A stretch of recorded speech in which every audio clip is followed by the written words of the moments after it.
ئەمن شوێنەوار ناسم و لە ئەڵمانیا خوێندومە تەڵەبەی دکتۆرا مێستا بەس ئەم فترەیە خۆک خەریکم کرد بە یاریەک دەمەوێت بەو یاریە کۆمەلگایەکەی ئێمە نزیکەمە بۆ شوێنەوار و مێژووی ئەم وڵاتەیە.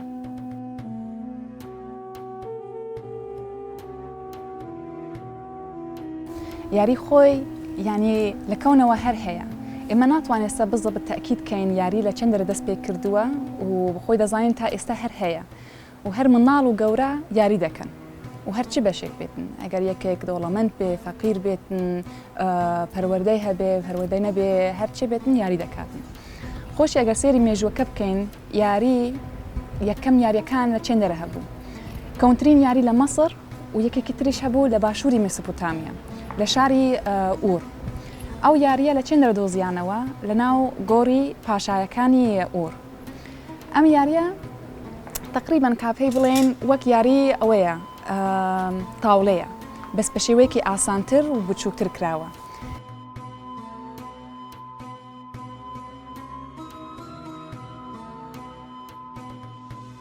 من خۆم زۆر حەزم لە یاریە، یعنی ئەمن کە یەکەم یاری کۆنکان فێر بووم تەمەنم 6 ساڵ بوو.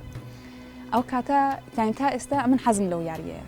لەبەر ئەو کاتە دادەنشی لەگەڵ ماڵەوە لەگەڵ برادەران خۆشە شەڕ دەکەی پێ دەکەنی ئەو کاتەیە ینی بۆ سۆشەلایزینگ زۆر مهمە.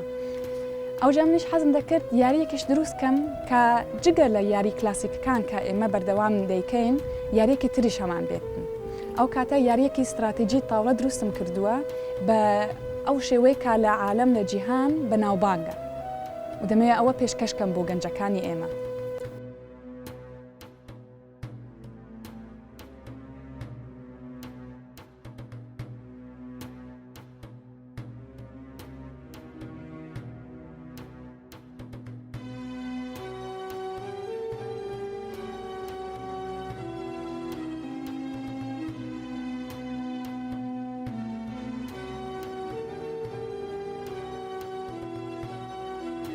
ئەوە تابلۆی یاریەکەیە کە دەبینین لە پشتەوە شوێنەکە یعنی جیۆگرافیەن چیای و دۆڵە. ئەوجە لە ناوەندی ڕووبارێکە. ئەم کاتە من کاگوتم یاریەکە تەرکیزە کاتن لەسەر ئیمپراتۆری ئاشووری. مرکزی ئیمپراتۆری ئاشووری لای بە شاری مووسڵی ئێستەیە. ئەو کاتە ڕووباری دجلە گرنگە تەبعاً. و ئێستا کا دەبینین 5 شارمان هەیە دەست پێ دەکاتن لە شاری ئاشوور. ئاشوور یەکەم پایتەختی ئیمپراتۆری ئاشووری بووە. دوایی چەند جیلێک پاشایەکە هات پایتەختەکە گۆڕی کردیە کالخو. لە کالخو گۆڕیانە بە دوور شاروکین. دوور شاروکین 1 ساڵ پایتەخت بوو، دوایی پاشایەکە مرد، دوایی کوڕەکەی هات پایتەختەکەی گۆڕی کردیە نینەوە. نینەوە کە ئێستا بە مووسڵ بەناوبانگە. و ئەلێرە لە ئاخر شارەکەیان لەو پێنجانە ئاربائیلم داناوە. ئاربائیل کاگوتم پایتەخت نەبوو بەس گرنگەکەی ئەوە بوو کە معبەدی ئێشتاری ئاشووری لەوێ بوو، یعنی ئێشتاری ئاربائیل. ئەلەوێ معبەدەکەی بوو پاشایەکە دائیمەن کا بڵێن پێش بڕواتە بۆ ژەنگ بۆ شەڕ دەڕۆیشتە معبەدەکە ئەلەوێ دەپرسی چی بکەم دوعای دەکرد تا ئێشتار پشتگیری بکاتن لە هەرچی قەرارێک. ئەو کاتە ناو یاریەکە ئەو هەم کردووە کە ڕووبارەکە وەک ئاوێنەیەکە ئەو 5 شارەکە کە لەو لایەیە دووبارە دەکرن لە لایەکەی دی. یعنی یاریەکە بێن 2 نەفەر دەکرێتن. فکرەکە ئەوەیە هەر پاشایەک لە ئاشوور دەست پێ دەکا کە گوتمان یەکەم پایتەختی ئیمپراتۆریەکە بوو.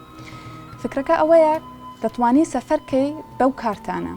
ئەو کارتانە 2 ڕۆلیان هەیە.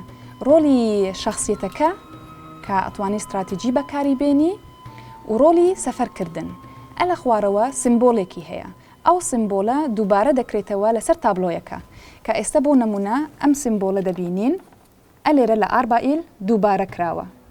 ئەم کاتە من ئەو کارتەیە قوربان دەکەم بۆ سەفەرکردنەکە. ئەو جەفرەی دەدەم پاشاکەی خۆم دەبەم دەهێنمە ئاربائیل. کە هینامە ئاربائیل یەکەم تشت ئەوە ینی لۆجیکیەن بۆ دروستکردنی ئیمپراتۆری یان شارێک دەبی خەڵک دانەی. ئەم کاتە دانیشتوان دایدەنێتە ئەو شوێنەیە. ئەو کاتە کاتۆ خەڵکت داتناوە ئەتوانی دەست پێ بکەی شارەکەت دروستکەی بە چی دەست پێ دەکەی بە گوندێک ئەوجا ئەوە یەک نرخت بۆ دەداتن یەک پوینت دوایی دەتوانی کابڵێن ئێستا تو دوو دانیشتوانت هەیە بۆت هەیە شارەکەت لە گوندەکەت گەورە بکەیتەوە بۆ ناحەیەک ئەوە نرخی دووەمە ئێستا خۆی دوایی کاشارەکەت گەورە دەبێتن پێویستە بە سوورێک ئەو سوورەکە دەتەوێت دروستکەی نرخی سێیە بەس ئەتو دانیشتوانت دووە دەبی زیاتر دانیشتواندانەی ئەوجا ئەتوانی شارەکەت گەورەکەیتەوە یعنی فکرەکە ئەو هایە لۆجیکیەن یعنی ئەتو دەتەوێت شارێک دروست بکەی دەبی خەڵکت هەبێ لەبەر ئەگەر خەڵکت نییە ناتوانانی هیچ دروست بکەی یعنی پێویستتە بە توانای ئەوان ئەو کاتە دەتوانی دروستیکەی تا یعنی ئەوە چوار کا بازرگانی لەگەڵ دەوڵەتی تر دەکەی 5 معبەتێکی گەورە دروست دەکەی لەبەر ئێستا کا دەبینین بۆ نمونە شاری خۆمان شارێکی گەورە مزگەوتێکی هەیە یان کەنیسەیەکی گەورەی هەیە و ئاخر دەرەجەکە قەسرێک دروست دەکەی کۆشکێک ئەو کۆشکەکە ینی نهایەتی ئەم شارەیە ینی گەورەتر لەو شارە ناتوانانی دروستکەی ئەوە دەرەجەی 6 ئەوجا تو کالێرەدا سەفەر دەکەی لەگەڵ پاشایەکەت بین ئەم شارانە خەڵک دادەنەی شار دروست دەکەی و نرخی سەرەوە کۆ ئەەکەیتەوە یعنی ئێستا بۆ نمونە لێرە نرخەکەت یەکە ئەوە 6 دەبێتە 7 گەیشتیتە 16 و ئەوەی بەرامبەرت کەمتر لە 16ەیە ینی بڵێن کەمتر لە دەیە عفوەن ئەو کاتە دەڕێن ئەو ئەدۆڕێنێتەوە ئەتو دەبیتەوە یعنی ئەتو پاشایەکەی سەرکەوتووی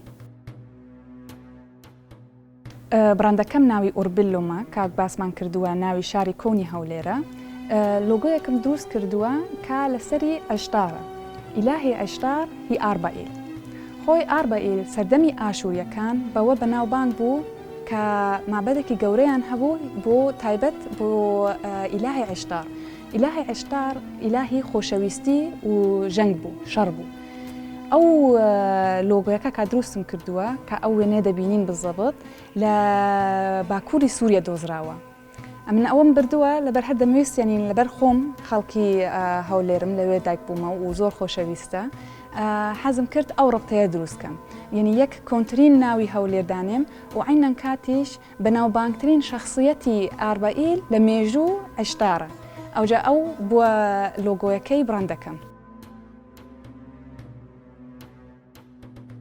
کە باسم کرد لە جیهان زۆر یاری تابلۆ هەیە یاری استراتیجی هەیە زۆربەیان دروست کراوە لەسەر فانتازی یعنی کا بڵێن یاری هەیە تەرکیزە کاتن لەسەر یۆنانیەکان لەسەر مەسریەکان لەسەر ڕۆمانیەکان بەس ناوەکان بەکاردێنن بەس استراتیجیەکە و وێنەکان کا بەکاردێنن زۆربەی فانتازیە ئەمن دەمیست جیاوازیەک لێرە دروستکەم لەبەر خۆم شوێنەوار ناسم کە زانستی تایبەتم هەیە لەسەر مێژووەکە دەمویست کە یاریەکە دروستکەم ئەشیاکان فانتازی نەبن کە خەیالی نەبن یعنی ئەو کاتە گوتم تەرکیزم کردووە لەسەر ڕستێکی مێژوو کە ئیمپراتۆری ئاشووریە ئەو کاتە مێژووی ئاشووری لەناو ئەو یاریەتیایە لە ڕووی استراتیجیەکەوە و لە ڕووی ئەوە وێنەکان کە بەکارم هێناوە ینی بە دیزاینەکە کا دەبینی ئەوە پاشایەکە شکلی وەها بوو کە سووری شارەکە دروست بوو بەو شێوەیە هی سەردەمی ئاشووریەکانە ینی ئەم کاتەیە ینی ئەو فکرم لێ کردووە حەزەکەم کە خەڵکەکە یاری بکاتن عیلاقەی لەگەڵ مێژوو هەبێ بەس بێ هەستی پێ بکەن یعنی کا یاری دەکەن هەر دڵخۆشینە یاری دەکەن عادیە ئەگەر وەک یاریەکی جیهانی بکەن بەس فەرقەکە ئەوەیە کە ئەگەر زیاتر قوڵ بکەیتەوە ناو مێژووەکە ئەتوانی ڕەبتی بکەی لەگەڵ ئەم یاریە